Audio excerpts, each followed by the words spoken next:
কি রান্না হচ্ছে আজকে? কি রান্না করছো তোমরা? তোমাদের আবদারের বিরিয়ানি বানাচ্ছি। ও, তোমরা তো খাও না, আজকে মাটন বিরিয়ানি হচ্ছে। মাটন আজকে আমাদের বাড়িতে হচ্ছে মাটন বিরিয়ানি।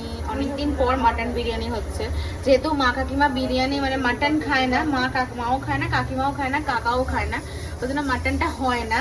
তো আজকে হচ্ছে মাটন বিরিয়ানি। মাটনটা একেবারে সিটি পড়ছে। মাটনটা হয়ে গেছে মা?